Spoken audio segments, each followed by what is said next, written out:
All right.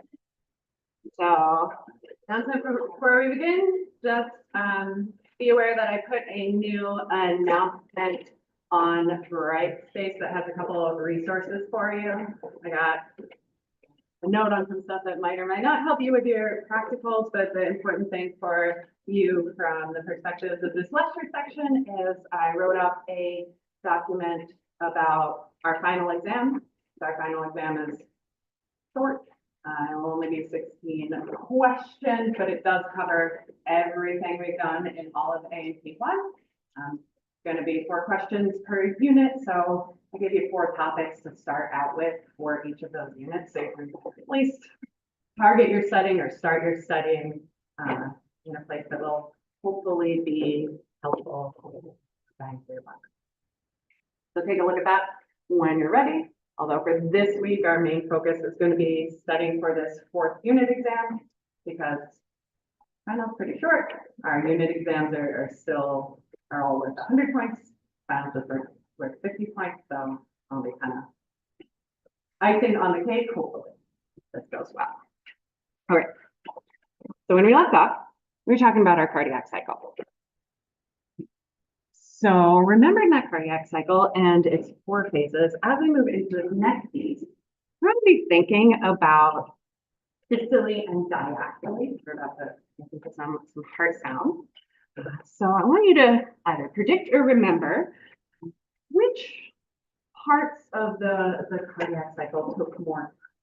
Was it the phases where we had relaxation, the diastole, so those filling phases, or was it systole when we're actively squeezing?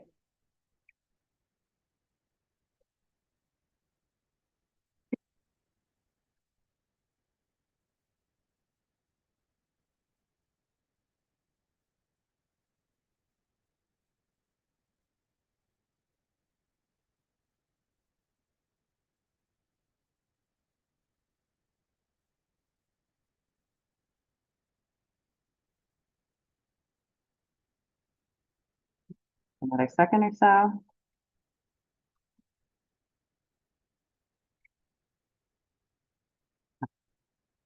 Yeah, okay.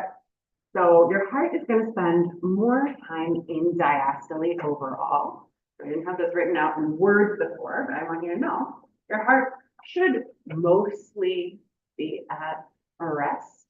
We kind of want to conserve energy. We don't want to be using too much energy or working too hard with our heart, right? So if you spend too much time in systole, if you spend too much time squeezing, that's kind of a problem. You're going to tire yourself out. Diastole in general should be taking about twice as long as systole. Okay.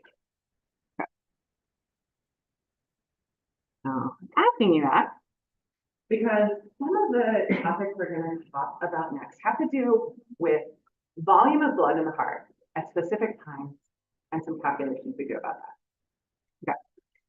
So when we're looking at our heart and thinking about it filling with blood, right, we know that we're starting out, blood is returning to the right atrium, right, where your vena cava is pulling in that right atrium. When that right atrium reaches greater pressure than the right ventricle, you're going to have that blood move from high pressure to low pressure. So that would be our ventricular filling phase, that first phase of the cardiac cycle. And so that's a kind of relaxed piece, that's diastole. Okay. Now, after that phase, when we start to get a ventricle that's full enough that it's at higher pressure, then our atrium would start to squeeze because of the electroconduction of the heart. At first, we're going to basically close all the doors to the ventricle. We're going to be ramping up the pressure in that ventricle, squeezing, beginning systole during that isovolumetric ventricular contraction phase, that second phase. Right? Once the ventricular pressure overcomes the pressure in the arteries leaving the heart, we're going to start to have ventricular ejection. The blood is going to leave the heart. So from the right side of the heart, it's going out to the lungs through the pulmonary arteries. From the left side of the heart, from the left ventricle, it's going everywhere through your systemic circuit by going out the aorta. Okay, so that's our ventricular ejection phase. And then we start to relax the heart. So at the end of ventricular ejection, when we squeeze out a bunch of blood, right? At the point where, because we have less blood in the heart, that pressure of the ventricle becomes less than the pressure in the arteries, right? So we're gonna close that door between the ventricle and the artery. The blood isn't going to be escaping anymore. We're going to be relaxing that ventricle, so it's going to be expanding, creating lower and lower pressure in the ventricle. That's our isovolumetric ventricular relaxation phase, part of diastole, until we move back around to the first phase, the ventricular filling. Okay, so that was the 4 pieces of our cardiac cycle. Now we're thinking about how we measure this heart function. Okay, so some of the factors we're going to be thinking about are how much blood did you get in the heart to begin with? Right, so that's what this first measurement is really. So the end diastolic volume is a measure of how much blood has returned to the heart, really. Technically, we're going to use this. We're thinking about the ventricle. The cardiac cycle is really all about the ventricles. When we think about cardiac output, that's also kind of going to be about ventricles. So we're thinking about the end of diastole, so at the end of our relaxation phases. That's going to be the full amount of blood you get in a ventricle of your end diastolic volume. Now, when we squeeze the heart systole, we don't actually squeeze out all the blood. You don't create a vacuum in your heart. Not every single little hemoglobin, all the little bits of plasma is going to leave your heart during ventricular ejection. You're going to have some left. So that amount you have left in the heart after systole, end of systole, end of the squeezing phase, is going to be your end systolic volume. End diastolic volume, the amount of blood you got into a ventricle, and systolic volume is how much is left after you squeeze out blood during ventricular ejection. Okay. We care about these 2 values because with these 2 values, we can measure how much blood went out into your systemic circuit. And that's our stroke volume. All right. So essentially, all right, before going to this equation, we're just going to think about this logically. Right. So if your end diastolic volume is like the total blood in the heart, right? So that would be all the blood that came back to your heart. Okay. Then logically, this is going to be the blood left in your heart, so still in your heart. You can look that up with the S here. All right, so after you squeeze, stays in the heart.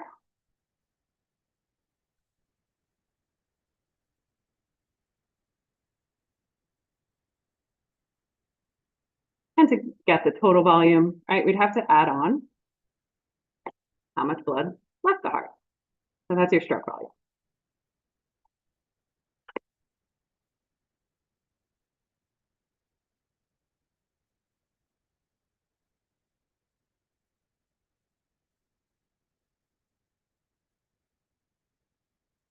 So that's the logical relationship that gives us this equation at the bottom. So all we've done is reshape this so that we have our stroke volume left. So the stroke volume is going to be equivalent to the end diastolic volume, so that total volume that filled the heart, and we're going to subtract away how much stayed in the heart at the end of systole. Okay. So for a typical heart, your average heart, this might look something like 130 milliliters of blood came into the heart, filled the ventricle.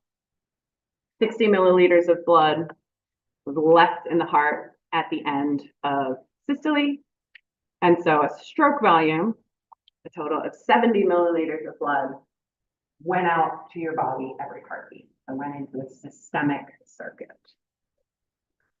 And we care about this because this is one of the factors that we're going to think about as we think about changes we can make to the heart and the function of the heart during different types of activity or while we're changing or maintaining our blood pressure.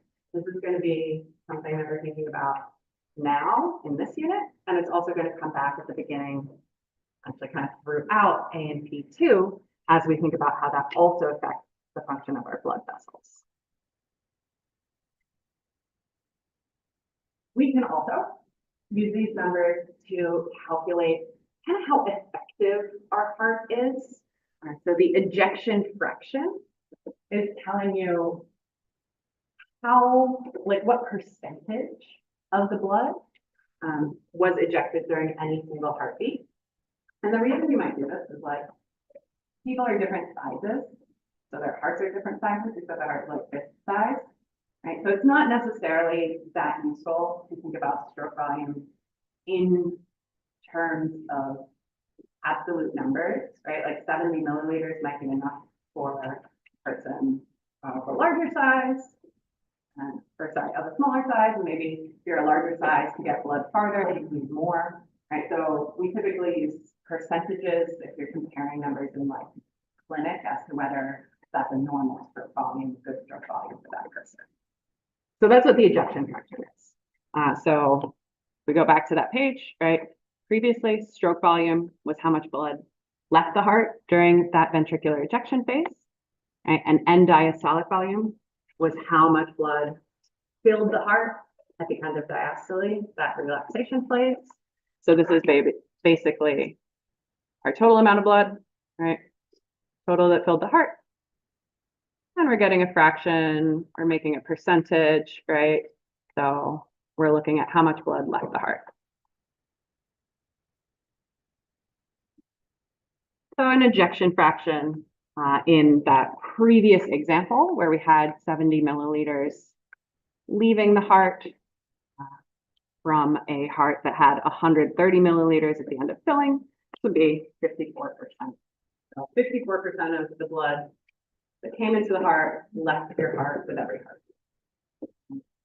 So that's kind of what I mean by not all the blood leaves your heart during ventricular ejection, right? Some stays in it, and it's actually about half at rest.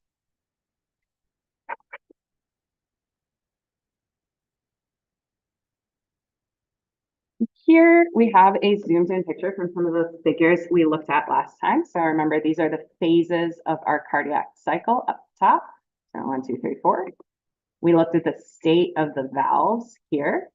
Right? So during ventricular filling, we have to have open atrioventricular valves. That's the door between our top part of the heart, the atrium, bottom part of the heart, the ventricle.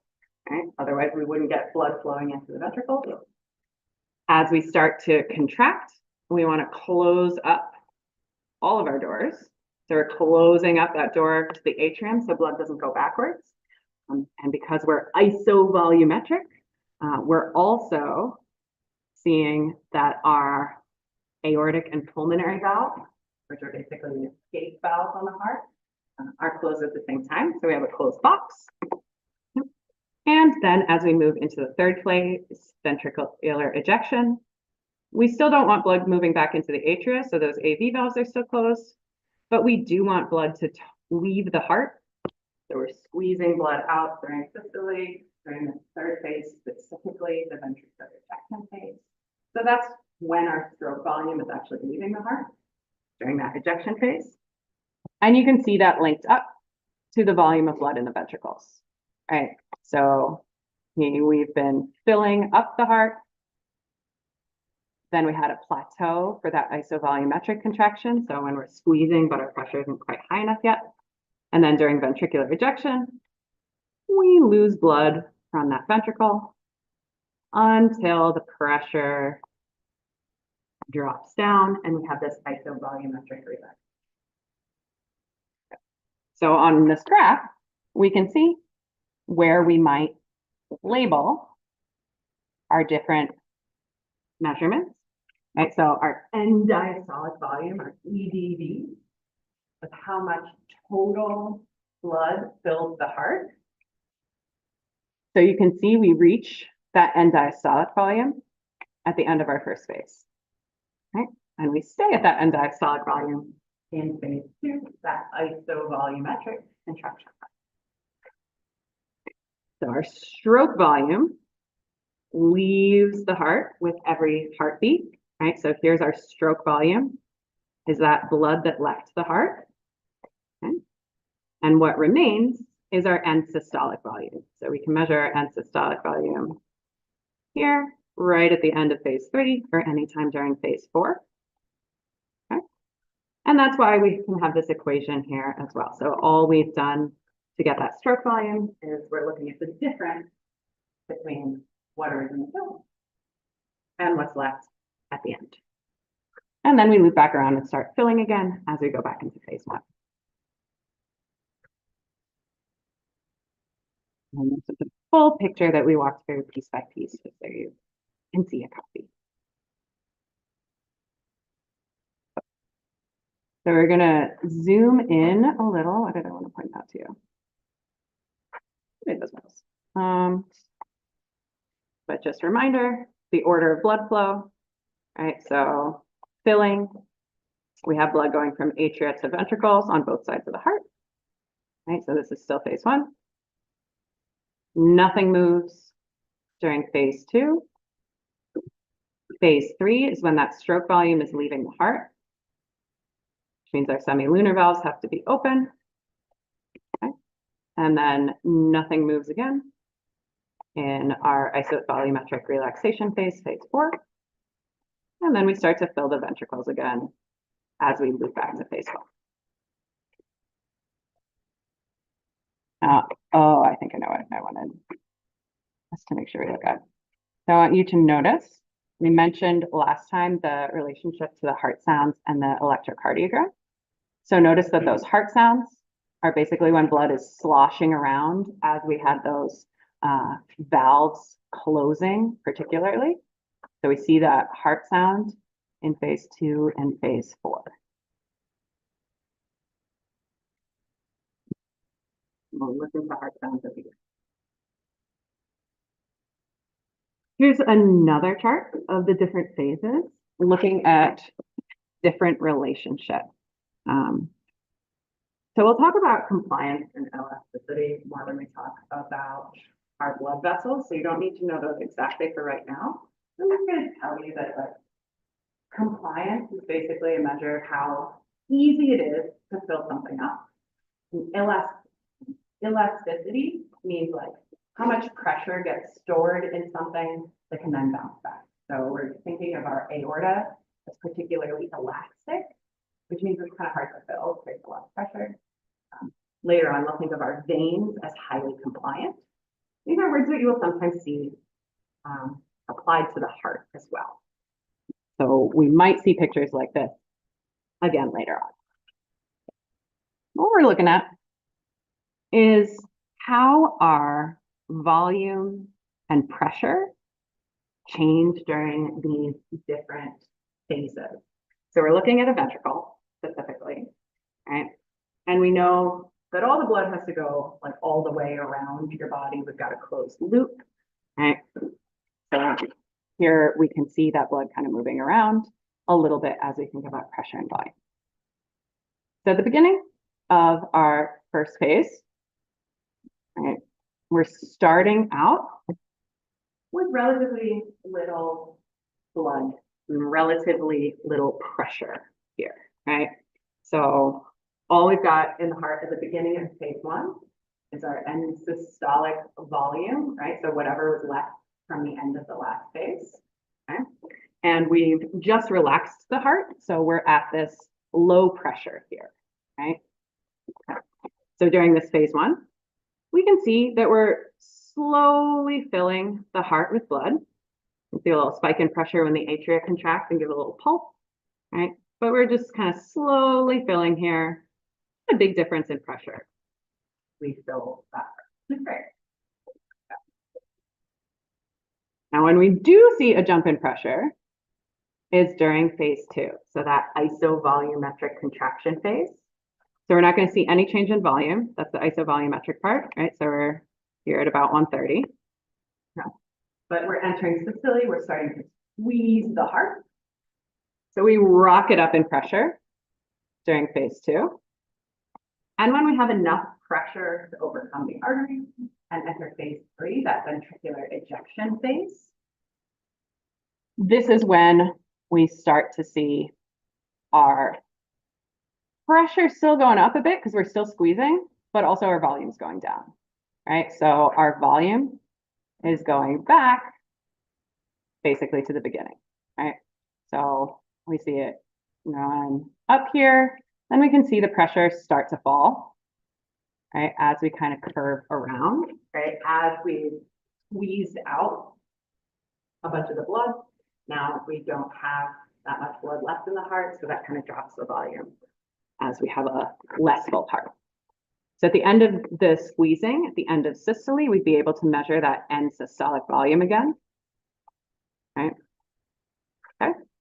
And enter phase 4, the beginning of diastole, as we start to relax the heart, but without changing volume, right? So both of these would be our end systolic volume, or I drew our little asterisks here, right? So the end of systole, end of squeezing, and we stay at that end systolic volume until we start filling again, okay?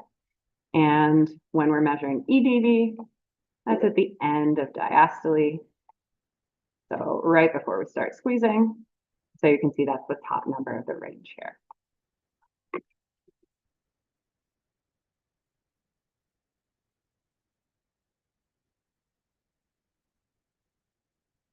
Linking up our phases to our heart sound.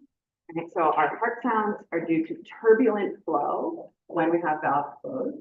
So we're thinking waves crashing on a beach, right? Turbulent flow means like messy movement, basically.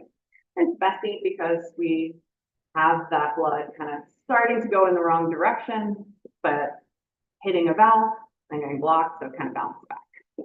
Okay. So the first heart sound that you hear when we think about the love-dub rhythm of a heartbeat, the first sound is when you have those AV valves closing. So your atrioventricular valve, so between the atria and the ventricles, both on the left and the right, it closes at the same time. Okay. And at this point, we're having the ventricular pressure going up, right? That's why we're blocking movement back towards the atrium, right? And as we have that pressure going up, right? Blood fluid tries to escape high pressure. So some of it's trying to move back to the atrium, but that has the effect of pushing the cusp of the valve flat against the opening, holding it into place. Now the second heart sound is also due to turbulent flow, this time in our other set of valves, our semilunar valves. So this one's a bit louder.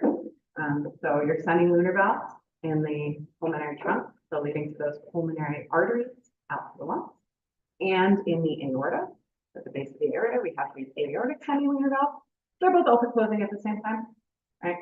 So they're closing because we don't want backflow of blood into the ventricles while we're trying to send blood out to the lungs to get oxygenated and to the rest of your body to give your organs blood flow. So at this point, because we have dropping pressure in the ventricle, right? So we've squeezed out our stroke volume during the ventricular ejection phase. Now we're starting to relax. We're in the isovolumetric relaxation phase, right? So we don't want backflow of blood to this low pressure environment we're creating. So the motion of blood trying to move back and getting stopped is what opens, what closes those valves that open, because actually it balloons open a cup, but we're just going to think about it as shutting a door. And we can hear that movement as well. Okay. There we have it zoomed in on the part. So we're going to take a listen to some heart sounds.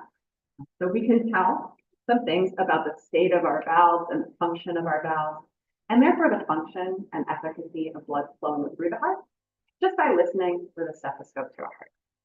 So we're going to listen to what a healthy heart sounds like versus a heart with aortic stenosis, which is like a stiffness in the semilunar valves of the aorta.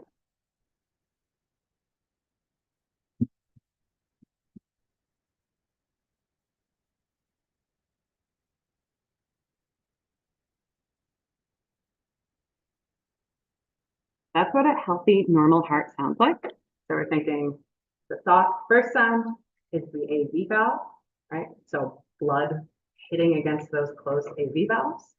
The second louder sound is blood hitting the semi-lunar valves. So hitting those valves in the arteries. Right, so check if you can hear the difference between the two.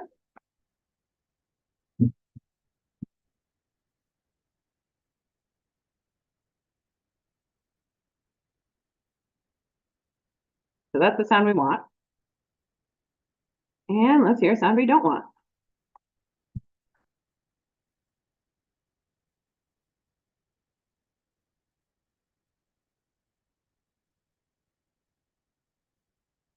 In this example of aortic stenosis, so when you have aortic stenosis, the valve cups are getting kind of crispy, basically, in that aortic or semi-lunar valve. So they're not working properly, right? So they're not opening and closing how they should. Maybe they're not making the full feel when they should. So that's why we can hear that kind of messy sound, right? Like we can hear that blurriness to the sound. This is because we have turbulent flow, so like basically waves crashing for longer periods of time as we have that valve kind of malfunction. So this is the kind of thing that people are listening for when they listen to your heart sound, right? So this is why you can diagnose like a heart murmur or like a problem with the valves of the heart just by listening to a heartbeat.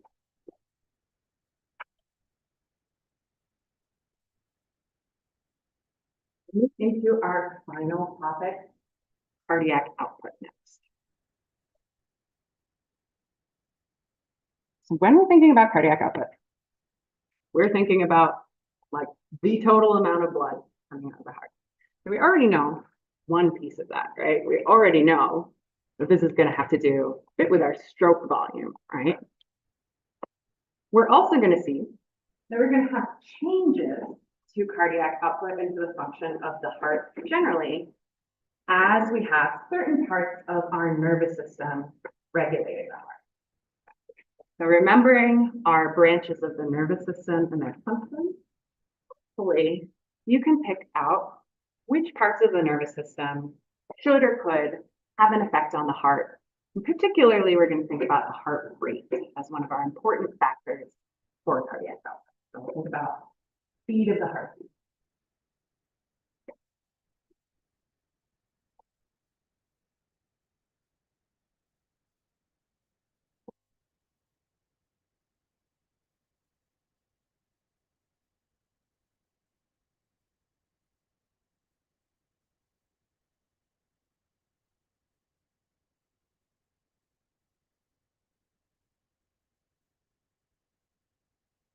Take another second and we'll take a look.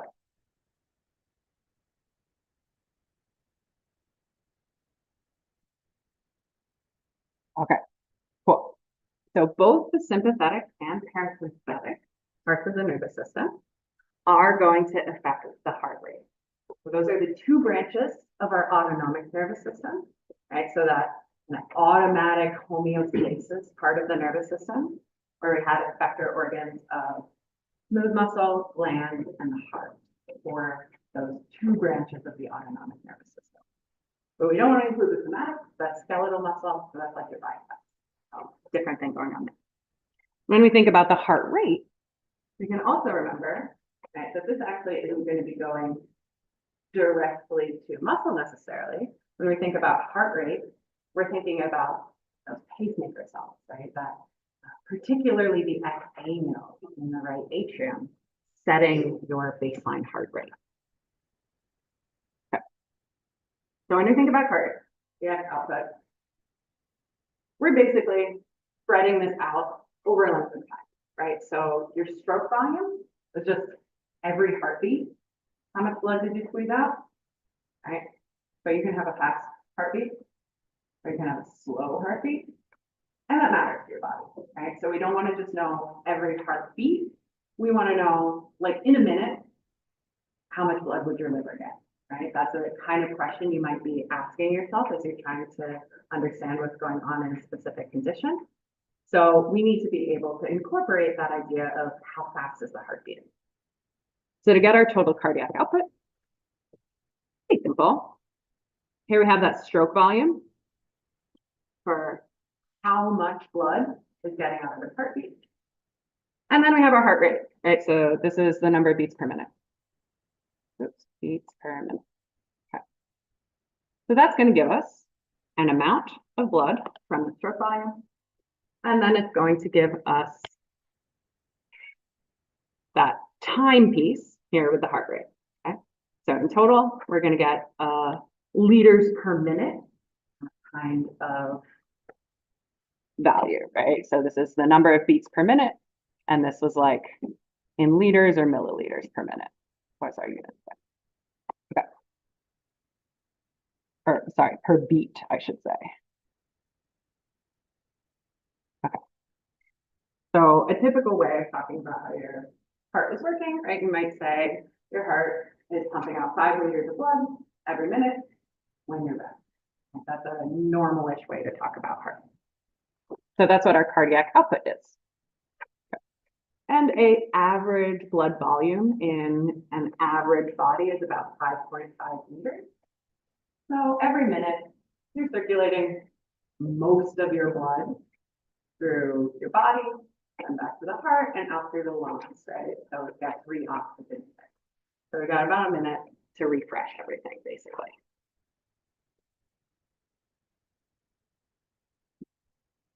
It's not always going to be that you're just moving your blood around once every minute in your body. Sometimes you're going to want to move stuff faster than that, right? If your organs need more oxygen, you can need more nutrients, right? Like maybe you need a bunch of glucose, right? You might want to move that blood around faster. Okay. So we have ways to do that. We have factors that can affect your heart rate and factors that can affect the stroke volume. And by affecting either of those, we affect cardiac output. Okay.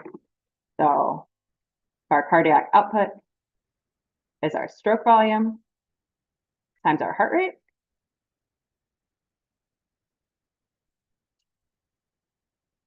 If your stroke volume goes up, your cardiac output will go up. If your heart rate goes up, your cardiac output will go up.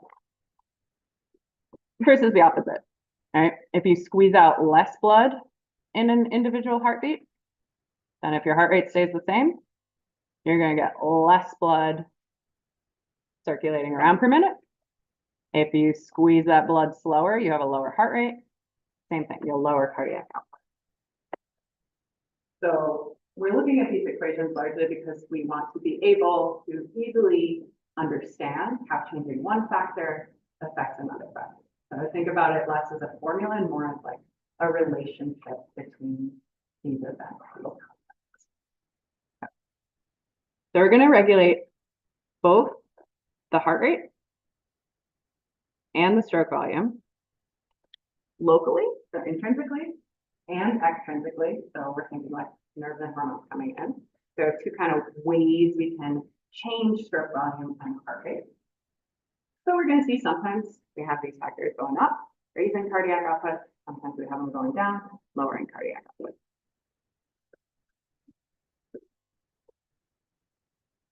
But anytime you raise heart rate, you should have cardiac output going up.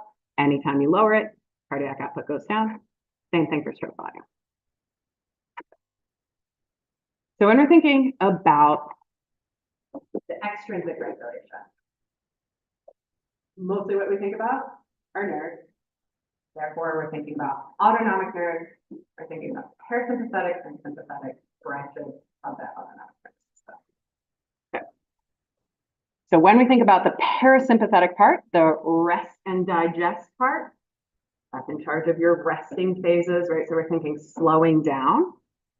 And we have one specific parasympathetic nerve that goes to your heart. It's your vagus nerve. So that cranial nerve that you saw in lab, it has a branch to your SA node, that sinoatrial node that acts as the main pacemaker for your heart. And it also has a branch that goes to that AV node at the bottom of the right atrium here as you're passing into the ventricle. So that second collection, that backup of pacemaker cells, also gets a branch of your vagus nerve. So that's the resting part coming from the brainstem. And then we can see the sympathetic part. So we've got lots more nerves here, more complications, more roots. What we want to notice in this picture about the sympathetic innervation is not any specific name nerve, But we want to notice that we have branches to those same places that our vagus nerve went, right? So the sympathetic part of the nervous system is also going to be regulating your heart rate, right? So both these places touch these pacemaker cells, so that's heart rate, right? So this is how we can use extrinsic regulation to raise and lower heart rate. We raise it, we raise cardiac output. We lower it, we lower cardiac output. Our sympathetic piece also has branches to the muscle of the ventricles itself. So in addition to regulating how fast or slow your heart goes, your sympathetic part of the nervous system touches the muscle, so it can also affect how hard does your heart squeeze. So your sympathetic, with an S, part of the nervous system can also affect stroke volume. If you make the heart squeeze harder, greater stroke volume, also greater cardiac output. So it's because of these different locations of the branches that you have slightly different parts of that equation, parts of that relationship that parasympathetics versus sympathetics can affect. Both of them can affect the heart rate because they both have branches there. Only the sympathetic part affects the stroke volume when we're thinking about extrinsic regulation by the autonomic nervous system.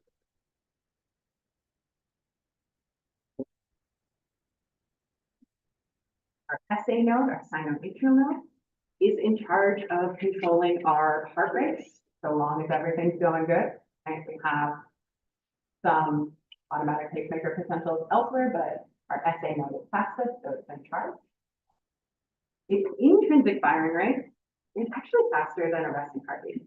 So the SA node at rest fires at 100 beats per minute if you just like put those cells in a petri dish, right?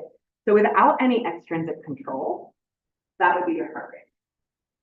That's not a normal resting heart rate. Usually heart rate lower than that in textbooks. Textbook heart rate is like 75-ish, right? Which means if that's your heart rate at rest, we already know that we have some other factor affecting the heart rate. That's your parasympathetic nervous system. So when you are at rest, you have that SA node firing, and the parasympathetic nervous system is saying, hey, slow down. So at rest, your parasympathetic nervous system dominates over the sympathetics and over that baseline SA node rate in total, bringing your heart rate down to somewhere like 75. That might not be your particular heart rate, but lower. Opposite thing is true. If you get stressed out or excited or you're moving around a bunch, then your sympathetic nervous system would dominate over the parasympathetic nervous system. So your heart rate would increase, go to 100, then go to 150, go to 180, who knows? So parasympathetic slows us down, sympathetic speeds stuff up. Here's the way that works. So part of the reason we talked about all those different types of adrenergic receptors when we were talking about endocrine function as well as our autonomic nervous system branches is because they come up when we try and explain parts of cardiac output and also later on when we think about our vasculature. So it is the case that when your sympathetic nervous system is active, this is going to release norepinephrine from the nerves and then epinephrine also from the adrenal gland, from that adrenal medulla. And in your heart, in the SA node, you have beta-1 receptors.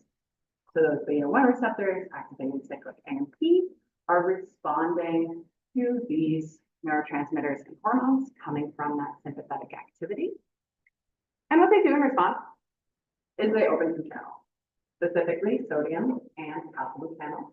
We saw briefly how we have a relationship between both sodium and calcium and the function of those pacemaker potentials as well as contraction in the myocardium in the heart.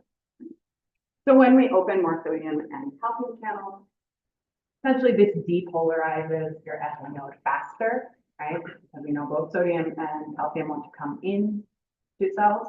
right? So when they come in, we have depolarization, so action potential more on. So this is how you increase a heart rate with the sympathetic nervous system. So if we increased that heart rate, we would increase our cardiac output.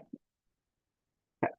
We'll do some calculations next time because I want to make sure that we get through as much content as possible today, and then we can study for the rest of the week. So we'll walk through this later on. We're going to take a look here at cell stuff. So here we see that relationship between the sympathetic nervous system and the beta-1 receptor, which you would find in the SA node. Okay. So beta-1 receptor here embedded in the plasma membrane, responding to norepinephrine or epinephrine. Right? A G protein coupled receptor, so that G protein breaks up, heads over to an enzyme that does stuff. In this specific case, activates cyclic A&P. Right? So that was one of the ways we recognized beta receptors in our previous unit. And here are those sodium and calcium channels that this process would open, increasing the depolarization, therefore increasing the heart rate. Parasympathetic activity coming from the vagus nerve works different. Parasympathetics have different nerves and right? Remember, sympathetics are mainly norepinephrine and epinephrine if we're thinking about their relationship to the adrenal gland. Our parasympathetics, we're all about acetylcholine. Okay? So target organs for the parasympathetic nervous system have cholinergic receptors in them to receive that acetylcholine. So your SA node has some cholinergic receptors. Specifically, they're muscarinic cholinergic receptors, which are the slower, more variable kind compared to our nicotinic cholinergic receptors, which we saw when nerves are talking to each other. All right, so the way the muscarinic cholinergic receptor in the SA node works is that it opens potassium channels and closes calcium channels. So if we close calcium channels, we're blocking some of the positive flow into the SA node. And if we open potassium channels, potassium wants to leave cells. So we're dropping down that polarization of the SA node. So basically, we're kind of like when we talk about hyperpolarization, right? So this is a kind of hyperpolarizing, inhibiting kind of effect here. Right? So this means that we're going to have action potentials less frequently, which means you're going to have heartbeat less frequently. So this is how we decrease the heart rate with the parasympathetic nervous system. So here we see a picture of that. So here we have that muscarinic cholinergic receptor responding to acetylcholine. And then we can see some of the multiple functions of that receptor. So one thing it's doing is opening potassium channels, hyperpolarizing as we allow that potassium to leave. And then on the other side, it's closing some of the calcium channels that would otherwise be part of how we're setting up an action potential, how we're depolarizing the SA node. So when we block those, it makes action potential harder to form. So this is slowing down our heartbeat. So here we can compare what our heart rate looks like under the influence of each of these parts of the autonomic nervous system. Okay, so our resting heartbeat is in gray here. All right, so here we have our heartbeat. I cannot draw straight lines with a mouse. A heartbeat where we have two heartbeats 20 seconds apart. Okay, so that's just our normal kind of baseline. If we up our parasympathetic activity, so the vagus nerve talking to your heart, going to say, hey, slow down. So we can see in the same length of time, under parasympathetic control, we just have one heartbeat in this whole image of about a second and a half, right? So we've slowed down the heart rate versus we can create more action potentials with activity of the sympathetic nervous system. So we can see that the heartbeats are closer together and we see more of them in this case.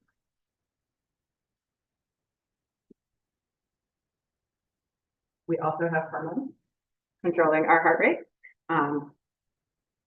Only real one that want you to particularly remember here is epinephrine. So epinephrine is going to have the same effect as the sympathetic nervous system did more generally.